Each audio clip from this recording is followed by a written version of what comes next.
responded, but anyways, my point is, जब आज के टाइम पे हम आज नहीं बहुत सालों से करोड़ों रुपए क्राइम अगेंस्ट वुमेन की प्रिवेंशन पे हम लोग खर्च कर रहे हैं, लेकिन अगर हम ये देखें कि क्राइम कम हो रहे हैं या नहीं हो रहे हैं, तो नहीं हो रहे हैं। तो कहीं ना कहीं हम लोग को ये देखना पड़ेगा कि क्राइम क्यों नहीं कम हो रहे हैं। निर्भया को यूएस से अवार्ड मिल रहा है पोस्टह्यूमसली, उसको एक लड़के ने बचाया, शायद उसी वजह से वो इतने दिन जी पाई, लेकिन आज उस लड़के के बारे में कोई नहीं बात कर रहा, उसको कोई अवार्ड नहीं दे रहा। और जहां तक वुमेन की बात आती है, मैं ये क्वेश्चन आज सबसे करना चाहती हूँ कि क्या स्पेशली हमारी बॉडीज जो हैं, जो वुमेन की प्रोटेक्शन के लिए हैं, नेशनल कमीशन ऑफ वुमेन और women of child in ministry of women and child development, कि आप प्लीज डिफाइन कीजिए कि महिला क्या है।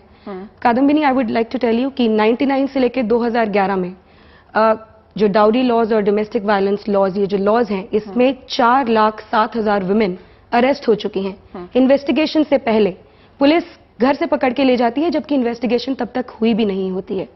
तो ये भी वुमेन है।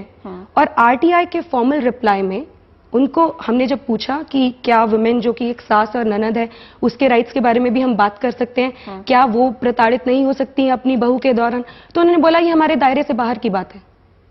तो मैं 2 क्वेश्चन पूछना चाहूंगी। एक, आप हम सबके घर में पिता हैं, हमारे भाई हैं, क्या वो सारे इतने खराब लोग हैं?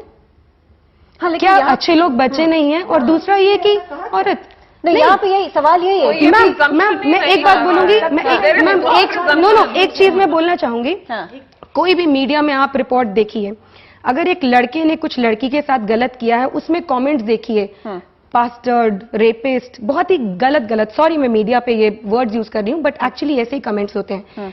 कल की रिपोर्ट में एक महिला ने अपने पति को बैट से पीट दिया। आप जानते हैं कमेंट्स कैसे थे?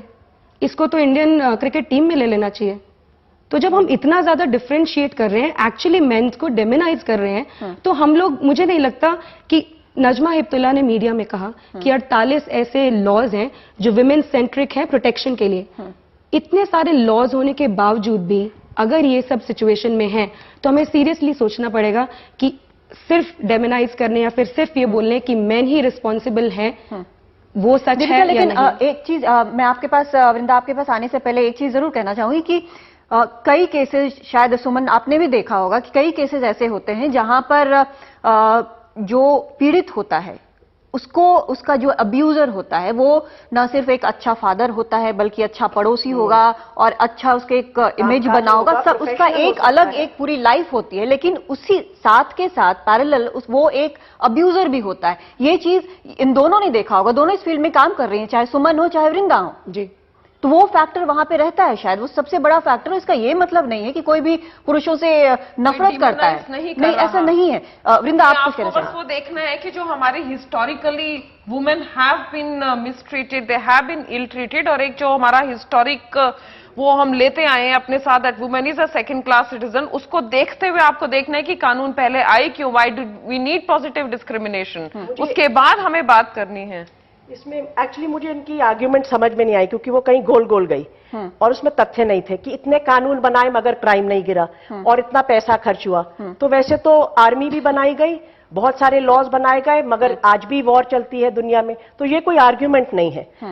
दूसरा कि लॉज अगर बनाए जाते हैं कि पुरुष हिंसा कर रहा है, उससे महिलाओं को बचाना है, तो वो उस कम्युनिटी को डिमोनाइज किया जाता है। ये बिल्कुल गलत अंडरस्टैंडिंग ऑफ लॉ है। द ऑब्जेक्टिव ऑफ लॉ का मकसद होता है कि जो भी सिग्नल देना है समाज को कि किस तरह का चलन यहां पर अमान्य है, और अगर ये व्यक्ति ऐसा करेगा तो उसके खिलाफ एक्शन लिया जाएगा। उससे डिमोनाइजिंग नहीं कहा जाता है। तीसरा कि आप का ये कहना कि सब पुरुष खराब है, ऐसा तो कहीं नहीं कहा। पितृसत्ता की जड़ें समाज में है और उसमें औरत भी शामिल होती है, पुरुष भी शामिल होता है, पर पितृसत्ता में सत्ता पुरुष की है। पितृसत्ता को बनाए रखने में पुरुष का फायदा है। ये कोई कल्पना नहीं है कि इस शहर में क्या कहीं पर भी औरतें सड़क पर, क्या रात को 11 बजे हम जा सकते हैं? क्यों नहीं जा सकते? क्या मैं इस देश की वासी नहीं हूं? क्या है समाज में जो चल रहा है, किस कारण से ये कानून बनाए जा रहे हैं? तो ये बात कहना, और ये जो पूरा सेव द फैमिली, और ये कोई नई ऑर्गेनाइजेशन नहीं है, इनका जो पूरा कहना है कि फैमिली के लिए चाहे महिला हिंसा बर्दाश्त करे, family is a more important institution than the woman. उसके लिए वो मरे पिटे कुछ भी हो, अंदर चुपचाप जब तक महिला बर्दाश्त करती रहे तब तक सब ठीक है। समाज सभ्य और सामान्य तरीके से चल रहा है। जब महिला ने हक की बात उठाई तो वो महिला देखो पुरुषों के खिलाफ खड़ी हो गई। नहीं, बहुत से पुरुष महिलाओं के साथ हैं आज की तारीख में। ये गलतफहमी है कि पुरुष महिलाओं के हक की लड़ाई में नहीं जुड़े हुए। महिला अपना हक पुरुषों के खिलाफ नहीं, समाज में मांग रही है। पुरुषों को उससे डरना नहीं चाहिए, घबराना नहीं चाहिए। मैं ये बोलना चाहूंगी कि 75% ऑफ द क्राइम आज के टाइम पे मेन पे होता है कादम्बिनी। 64,000 मेन कमिट कर रहे हैं सुसाइड। सेफ फैमिली ये बिल्कुल भी नहीं कहती है कि एक औरत को प्रताड़ित, वो फार्मर्स नहीं है मैडम, ये आपकी एक और महिला एक्टिविस्ट ने बोला था। National crime of record bureau का डेटा उठा लीजिए, मैरिड मैन हैं जो कि 64,000 से ज्यादा सुसाइड कर रहे हैं। Please understand, you can not, आप गलत तथ्य मीडिया में नहीं दे सकते। वो मैरिड वुमेन की, मैरिड मेन की कैटेगरी में ये नहीं है कि ये लोग घरेलू हिंसा के कारण सुसाइड कर रहे हैं। ये नहीं है एनसीआरबी में लिखा हुआ। नहीं, जब हम लोग यहाँ पे क्राइम की बात कर रहे हैं, जब यहाँ पे प्रोटेक्शन की बात कर रहे हैं, तो हम ये नहीं बोल रहे कि एक महिला को प्रताड़ित होना उस family is more important then that, बिल्कुल भी नहीं है। लेकिन जब हम जवाब दे सकते हैं कि कोई महिला क्यों अगर वो खुश है अपने परिवार में तो तब से वहां से क्यों बाहर आती है, क्यों वो रिपोर्ट करती है पुलिस में, वो कानून का सहारा लेती है? क्योंकि मैम कानून है इतना आसान नहीं, क्यों लेती है? आप मुझे एक बात बताइए कादम्बिनी, एक मर्डर में जो मर्डर करता है उसको ही ब्लेम किया जाता है। आज के टाइम पे डोमेस्टिक वायलेंस और 498 के जो केसेस हैं उसमें चाहे बहन मैरिड हो, एक मैरिड औरत आप सोच सकते हैं कि कितनी ज्यादा रिस्पॉन्सिबिलिटी होती है एक फैमिली की, उसको इम्प्लीकेट किया जा रहा है जबकि वो 3000 किलोमीटर दूर रह रही है। किस तरह से वो प्रताड़ित करेगी, क्या ये एक्सप्लेन कर सकते हैं? और उसको वही मैं पूछ रही हूँ, तो मैम मुझे बताइए कि औरतें जो कि सासें हैं, ननद है, क्या उनके कोई राइट्स नहीं है? उनको कैसे अरेस्ट किया जा सकता है? पहले क्यों नहीं अरेस्ट किया जा सकता? क्यों मैम? एक मिनट तो सुन लीजिए। पहले तो ऐसा कि ये बोलना कि औरतों, ये जो कानून है बहुत आसान है। मुझे लगता है आप कभी कोर्ट नहीं गई। मुझे तो 20 साल से ऊपर हो गई, मैं कोर्ट में केस करती हूँ। मैं कोर्ट में गई हूँ और एक लड़की मुझे ये बोलती है, एक लड़की का आप उदाहरण नहीं ले सकते। ये बिल्कुल गलत फॉर्म ऑफ एनालिसिस है। ये कोई विश्लेषण का तरीका नहीं है कि एक केस, एक पड़ोसी, एक दोस्त। कोर्ट में केसों में बहुत तारीखें लगती हैं।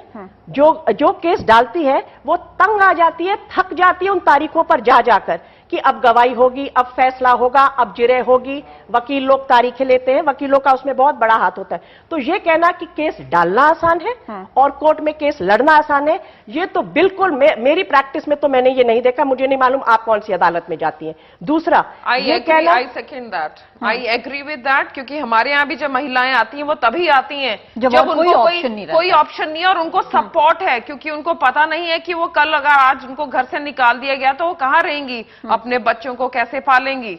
शॉर्ट स्टे होम की आप स्थिति देखिए कि क्या है, उनके पास कोई वायबल ऑप्शन नहीं है अनटिल अनलेस कि उनके पेरेंट्स या उनके ब्रदर ना खड़े हो जाए उनके साथ कि नहीं तुम यहाँ पर रह सकती हो।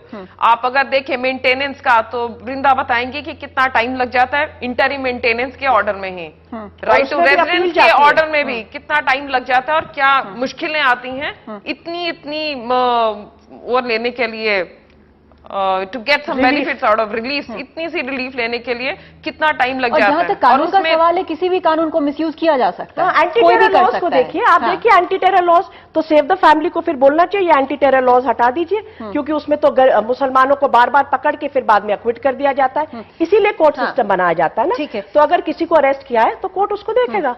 मैं सिर्फ ये पूछूंगी, इस पूरे के पूरे मामले में क्या वो महिलाएं जो सीनियर सिटीजन हैं, जब मैम ने बोला कि उनको घर से निकाल दिया जाता है, हेल्पेज इंडिया के एक स्टैटिस्टिक्स में बूढ़े लोगों में ज्यादातर 63% ने बोला कि उनके अब्यूजर्स डॉटर इन लॉज हैं। क्या प्लीज मुझे ये बताएंगे कि ऐसे कौन सा लॉ है या ऐसी कौन सी प्रोविजन है जिसमें एक ऐसी बूढ़ी औरत या बूढ़े पिता जाके अपने राइट्स के लिए लड़ सकते हैं? सीनियर सिटीजन एक्ट है मैम, सीनियर सिटीजन एक्ट है और वो सिविल है। मैं यही बोलना चाहूंगी कादम्बिनी कि हम लोग एज ए सोसाइटी अगर सब लोग साथ में चलेंगे तो शायद एक ब्रिलियंट फ्यूचर की तरफ होंगे। अगर आज के टाइम पे हम सेपरेशन ऑफ फैमिलीज, उसको अगर सपोर्ट करेंगे तो आगे हमारी सोसाइटी जो होगी वो शायद और ज्यादा क्राइम नहीं, लेकिन यहाँ पे एक चीज जो मुझे समझ में नहीं आती है, अगर किसी एक इंसान की कीमत पर अगर उसे खत्म करके फैमिली को मेंटेन किया जा रहा है तो उस फैमिली का क्या मतलब? नहीं, उसको, उस इंसान को खत्म करके उस फैमिली को मेंटेन करना बिल्कुल भी नहीं होना चाहिए, बिल्कुल भी नहीं होना चाहिए।